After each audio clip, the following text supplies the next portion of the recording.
There we go.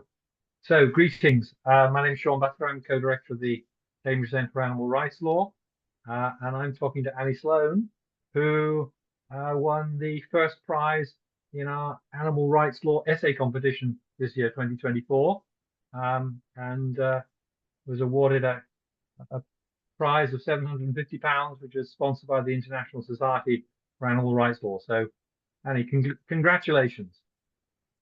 Thank So you. a little Thank bit you. about yourself, and then we'll talk about the really interesting essay you sent in, which is actually up on our website, the Cambridge Centre website. So a little bit about you. Where has the interest in animal law come from? All right. So I have kind of a winding academic path and winding path in general, but I started out on the food side. I went to culinary school. I worked in a lot of restaurants. In undergrad, I focused on food studies and food justice. And then of course, there's a huge connection between environmental studies and food studies and food and animal studies. So there was always an interest. It's kind of sparked by my interest in environment and animal that I even became interested in food in the first place. But anyway, this winding path has led me to an animal law focus. I am interested in food law, of course, but animal law really is where my heart is. It's where I feel like I should spend my energy and my law degree. And I went to law school at a place that only offered, a single course on animal law, but I'm doing my animal law LLM at Lewis and Clark now. So I've had a year of fully concentrating on animal law courses and having peers who are engaged in the same studies. So it's been really great. Excellent. So I mean, how oriented is the food industry towards not using animals in their cookery? Well, yeah, not very oriented towards it, but I did. I got lucky in culinary school, and I was able to, avoid animal products. The instructors would go to, Chinatown and get fun proteins for me and delicious mushrooms to experiment with. So I got to do that. And sorry, I have a skylight that's the I was sun's going to say finally I was going to say it's quite bright. Oh, that's better. Well done. Okay, um, because so you're saying your instructors were able to help you. they were able to help me. So I avoided butchering. My peers would want to take ladles of my vegetable stock for their risottos. So it was Right. fun. But then on the Okay. restaurant side, especially over the past decade, the restaurant industry itself is kind of having a reckoning. And yeah, we need to examine where our food's coming from and how we're treating our employees, et cetera. Yeah. Okay. And sometimes these things are a matter of time.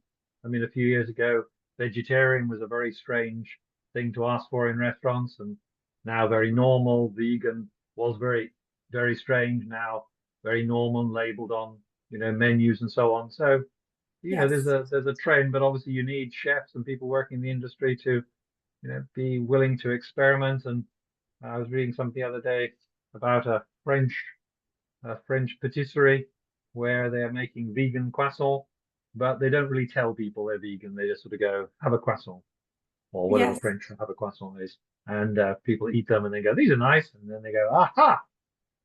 Yes. And people, respond very well to it. So, Yeah, I think yeah, there's value in good, that. Yeah. good. Anyway, and do you have um, what prompted you to have a go at the essay competition? Were you intrigued, or have you sort of followed this in previous years? I've followed the center in previous years. I've loved your interviews and your lectures. So I have a log to catch up on now that I'm done with my 4 years of law school. Right. But I really love the speakers you've invited and everything you all are doing. And yes, I love that the essays, the past winners, it's less about form and more about substance. So I was really inspired to do that. I've been kind of tired of the you know the conference and law review echo chamber that I've been in, where it's always we're just talking to other people who are interested in animal law or environmental law. So I feel like your essay competition allows space to write more creatively, to write for different audiences. So I was really excited, and the topic was really intriguing to me. This is it a judiciary is it the legislature? We ask those questions all the time in law school, and I've Sure. been kind of saying, it's really neither. So Okay. No, I mean, I'm glad you say about the sort of openness, because that was really what we were trying to do with the essay competition, is to open it up to all sorts of styles, all sorts of approaches, and of course, as you also say, make the essays attractive and interesting for a wide audience. So that was good. So your style, and I hope people will either before this, watching this talk with you, or afterwards will read your essay. It was an interesting style, from the big picture, drilling down and down and down. How did you come across that? Was it something you've seen in another context, or did you just think it was a nice way of dealing with it? well, I think can you explain that a little bit more? Yeah, so you talk about, the big picture. You're bringing happy to the United States, then you're bringing it into the court, then you're bringing it into the room. I thought it was a really nice. We thought it was a really nice way of drilling in, because of course, I think maybe we got so much information around us. We often tend to talk in large numbers, 1 million people, or a continent, or a country, or something like that. And of course, the problem with large numbers is it's very easy to forget that those large numbers of individuals are still individuals. And so that's why we like the idea of you coming down from, bringing happy to the United States. I mean, how did you find their story? Was it difficult to read up on that?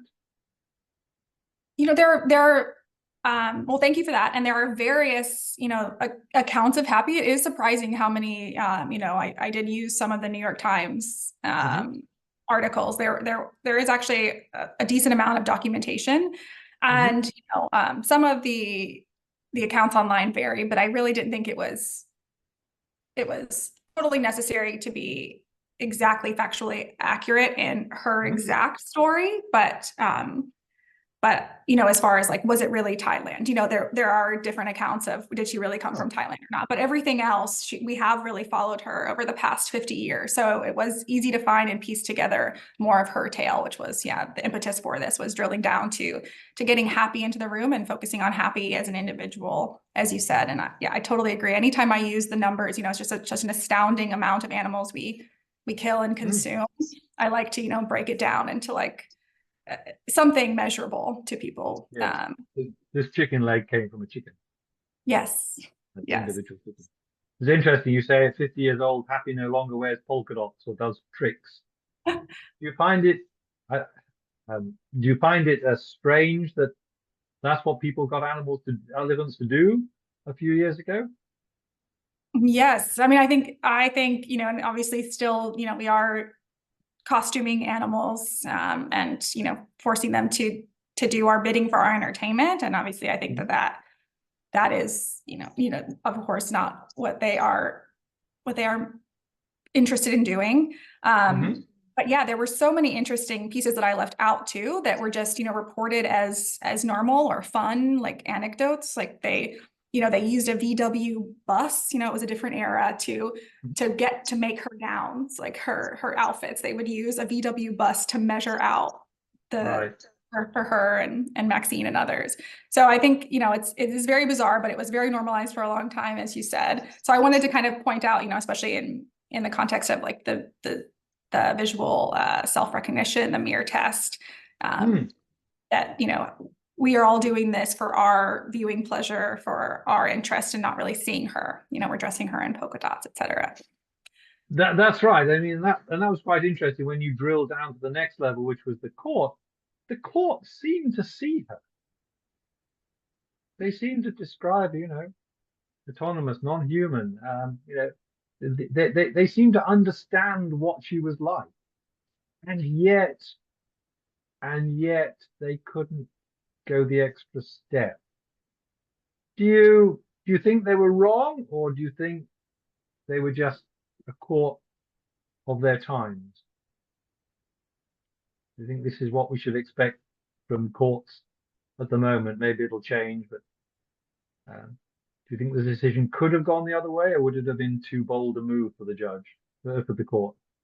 I think the decision could have gone the other way. I think, what the Non-Human Rights Project is doing has, a lot of merit. Hmm.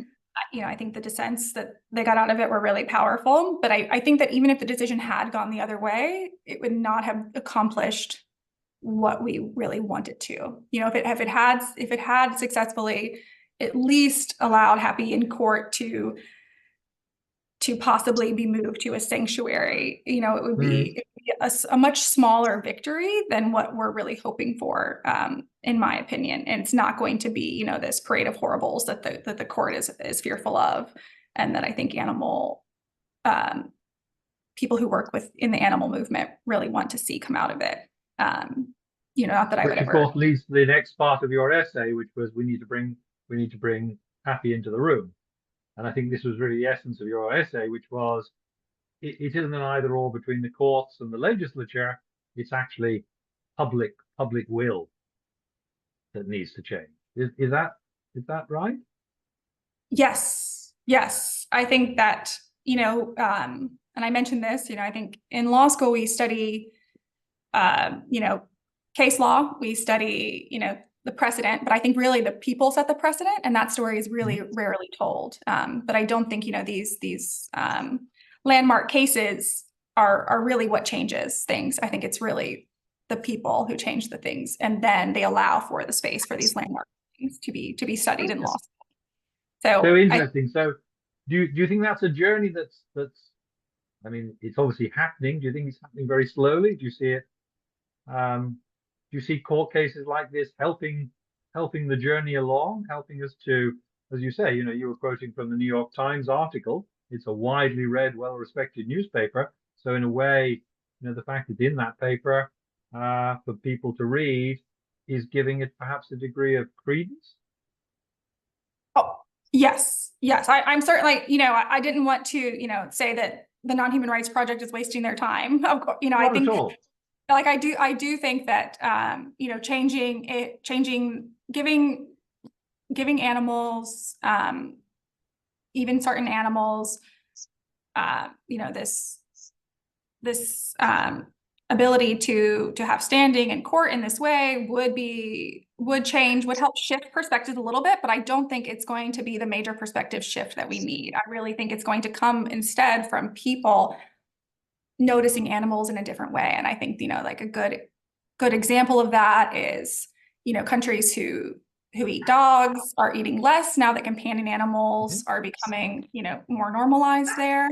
Especially they've done studies with families who have dogs, they move away from consumption. So I really think it's about the individual animal making the change instead of just labeling them food or not food. Like some have argued. I think it's spending time with these animals is not a commodity changes our way. And I think, my octopus teacher, that film did a lot, like the LSE study did a lot, but I think my octopus teacher, like really bringing an octopus into this space. So I think there's many ways to do this, but, through storytelling, through different genres, but really bringing animals into the room in a way and kind of, ridding ourselves as far anthropodenial as Franz de Waal said, and as I quote in the essay, I think, is the major step that we should focus on more so than, changing the legal status of certain animals. Interesting, yes, and just to go back to your previous point about the Non-Human Rights Project, yes, I think I think many people do think their work is very valuable, not just because of the sort of success aspects, obviously, because that's still being hoped for, but because it does generate articles, it does generate awareness. So that's all part of it. Anyway, well, look, talking of dogs, you can hear one in the background. Well, look, thank you very much indeed. It was very nice to talk to you. Congratulations again on your success.